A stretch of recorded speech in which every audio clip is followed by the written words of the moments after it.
Hello, everyone. Thank you for listening and watching. My name is Nefertiti. I am a spiritual teacher. You can find my information in the description box below. If you would like to book a session, you can visit my website at onebodywellnesssp.com. So just a couple of announcements. Due to the current situation, I've had to change my posting schedule a little bit. So I will still be doing a video midweek on a topic, or perhaps even going live if I'm able to do that. And I will also be posting the energy update on Saturdays, either Fridays or Saturdays, and the Self-Love Sunday podcast on Sunday evenings. So that is the schedule going forward unless things change. So let's talk about this energy, which has been very, very interesting. We've all now been affected in some way, shape, or form by the pandemic, by the global shutdown. There's a lot of people rising up, though. I mean, we've been seeing mass protests against the stay-at-home orders. Lots of anxiety, too. I just did a video on anxiety, a couple of posts on my community page about the anxiety that my son and I are dealing with. Hopefully you can't hear him in the background right now, but the kiddos are at home, so it is what it is, right? But anxiety is so interesting in how it affects you, and especially your sleep. As I mentioned in my community post, there has been a 34% increase in the prescriptions for insomnia and anxiety. Remember that grief is also a part of this process, and grieving is cyclical. So many of us are experiencing loss in some way, shape, or form, whether that's the loss of a job, the loss of our life, our routines. Some people are actually losing loved ones to this pandemic. So grief, like I mentioned, just like healing, is cyclical. We'll have good days, we'll have bad days. And we just need to allow the process. Allow yourself to grieve. You don't have anything to distract you right now, which for some people, this is not a good thing. But I feel like ultimately, if we are going to evolve individually and collectively, we have to face our demons. We have to. We can't continue to project energies. With Saturn and Aquarius, we're getting a sneak peek at the energy that's coming for us starting in December 2020. We are learning now to become very resourceful and paying more attention to our health. So I feel like even though we are under a lot of pressure, it seems like we are getting more and more interesting news every single day. Ultimately, this is Gaia's way of helping us to move forward on this ascension journey. The energies have been here since 2012. It's time to start building. And if we have ever driven past a construction site, especially in the beginning phases when they're building the foundation, it is a complete mess. It takes a lot longer to build the foundation of a building than the entire building itself. So remember that as we're going through this process, to be gentle with yourself, to be kind to yourself and other people, because we're all being triggered in different ways. It's not helpful to lash out at anybody. If you feel like you are just so agitated, so frustrated, so irritated, then do what you need to do to manage your energy. Going for a walk, eating a delicious meal, taking a nap, simple things. They're so easy that we can do to just shift our energy. So take care of yourselves, and we will get through this. Remember, the light has already won, but there is a physical aspect of this journey, and that's what we're in now, the upheaval. So this is all a part of God's plan. Just be patient and trust the process. Let's talk about the astrology. On April 21st, the sun, now in Taurus, is going to square up to Saturn. This is a reality check transit. This can bring up more pressure, more tension, but really it's about discovering what's working in your life and what isn't. Sadness, discouragement, and delays are also associated with this transit. Saturn won't stand for anything superficial. Nothing half-assed. You must use your whole ass, all right? Patience, determination, and strong work ethic will get you through this transit. On April 22nd, we have the Taurus New Moon exact at 7:26 p.m. Pacific Standard Time. This new moon is conjunct to unpredictable Uranus, so change and revolution are definitely themes. It's also squaring Saturn, which indicates that things could probably get worse before they get better. Perhaps there'll be more restrictions put in place because everybody is violating the social distancing orders. Perhaps there could be more restrictions because there are states letting up and other states not letting up. And there does need to be some congruency. So it's going to be interesting to see how all this plays out. But we're seeing this now, right? People are just tired of being in the house, tired of being by themselves. So they're gathering, they're protesting and violating. This is all a part of that Uranus energy. So be flexible, practice extreme self-care, and stay healthy. Do what you need to do in order to create a more stable life for yourself moving forward based on what's happening now, based on what you're dealing with in your life now. New moons are always about setting intentions. And Taurus is a materialistic energy, an earthy, grounded energy. So use this time to really put some intentions in place about how you want your life to be going forward. This is very important because as you see, the things that you thought were stable, were secure, the things we took for granted were taken away in a matter of days. And it's very important for us to take that as a lesson and do what we need to do in our lives to ensure that we have our solid foundations in place so that we can continue to have, I love that quote by Wayne Dyer, to continue to have that inner candle flame that never flickers, even when the worst goes before you.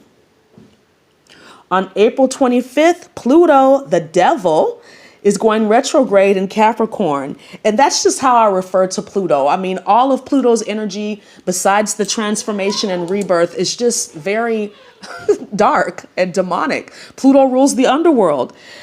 This is an annual event and Pluto will be retrograde until October. So again, we could see more laws put into place, power struggles in politics and corporations as people are trying to get back to work. People are trying to figure out who should probably continue to work from home, who needs to come back to work, who's going to have a job. I mean, we're going to see a lot of people trying to apply for jobs at the same time. That's going to be interesting. Pluto has been conjunct Jupiter and will be until November. So this is expanding that internal transformation, that literal and spiritual death. Remember, death is a part of life. We need death. It's a part of the regeneration process. It's not easy. We don't like for people to die. We don't like for things to die. But it is a part of life. And if we can accept that on some level, minus the emotional connection, because you do need the emotional release. Emotional release is a part of grieving. But on a fundamental level, you understand that there's no need to fear death because it's inevitable. We all have that appointment. And if you're going to go through any type of spiritual transformation, there's going to be dark nights of the soul. You're going to go through many deaths because you're releasing aspects of yourself that no longer serve you in a positive way in order to bring in the new. This Pluto retrograde is making a square to Mercury, so you're going to be more focused and driven towards success and wealth if you're focused on the higher octave of this energy. As a result of this transformation, you will know exactly what it is that you want.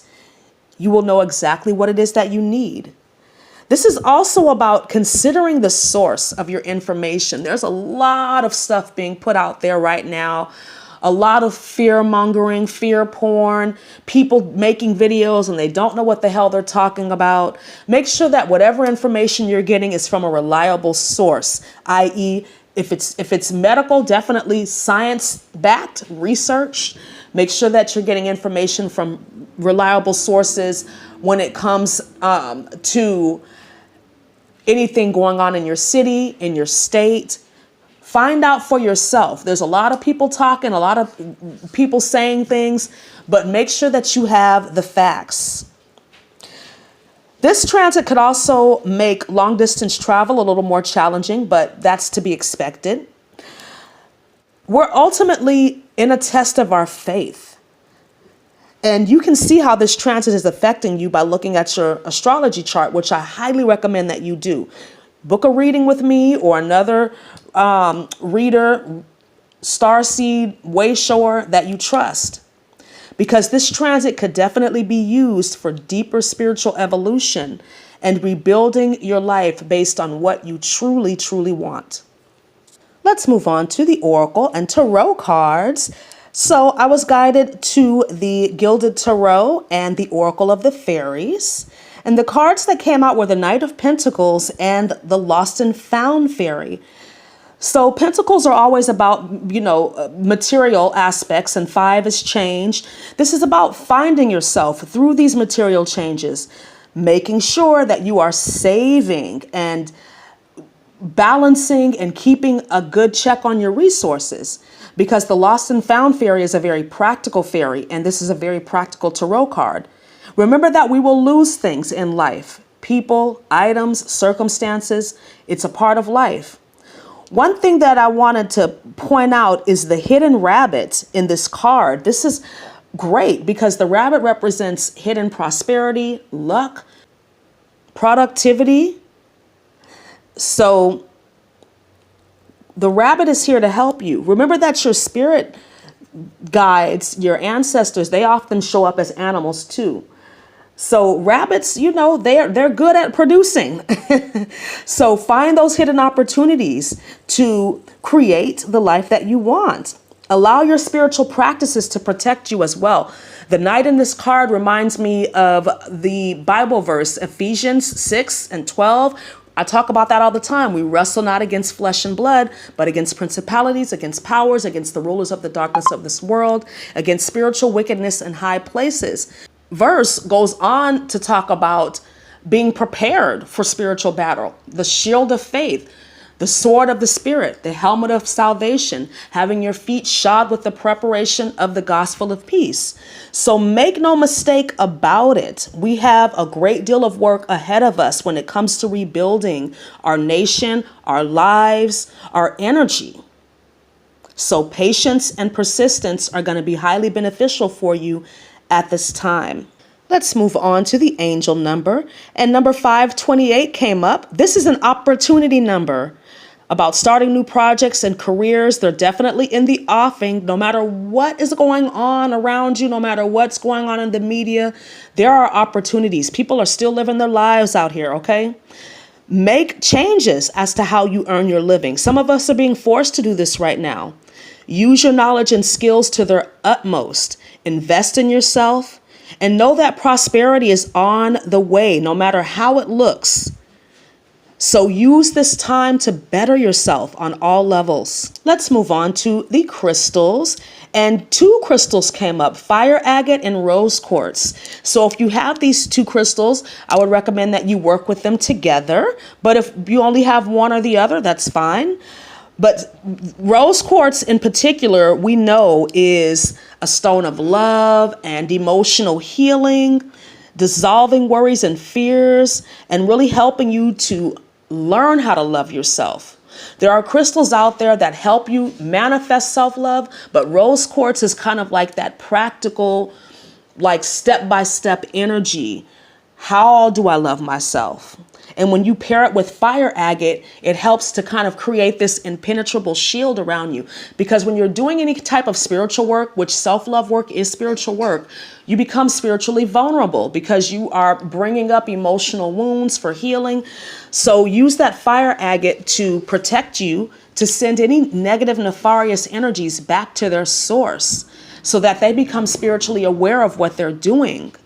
Fire agate is also going to help you with your creativity, your passion to manifest money and love. Love, especially when you pair it with that rose quartz. And both of these crystals together will just give you a sense of calm, feeling loved and safe, because a lot of us are not feeling safe right now. You know, we just don't know what's going to happen from one day to the next. So use these crystals. If you're feeling any type of anxiety, sleep with them under your pillow. Buy some jewelry so that you can have them in your auric field at all times.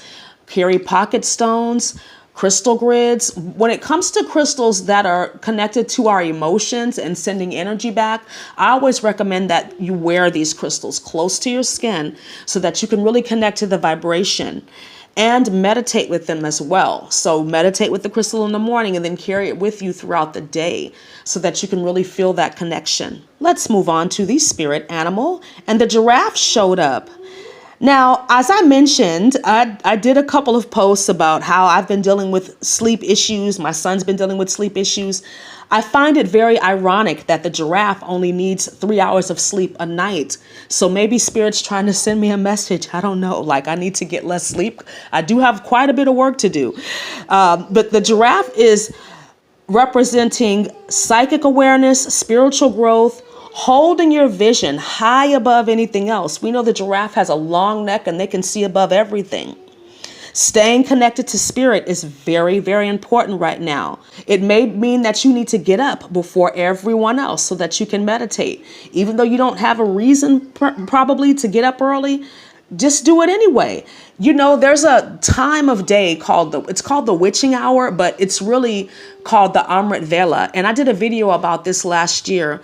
From 3 a.m. to 6 a.m., the veil between the two worlds is extremely thin because the world is quiet. There's not horns bonking. And, you know, it's just a really peaceful, tranquil time. So this is a great time to connect to spirit. Anytime between 3 a.m. and 6 a.m. I myself get up at 3 a.m. normally when I'm sleeping on a regular schedule, but I make it a point to connect to spirit every single morning. So center yourself and enjoy this quiet time. You know, the giraffe has a 20-inch tongue, but it doesn't really make any sounds. So use this time to really get quiet because God has some profound messages for you. As Ernest Menville said, God's one and only voice is silence.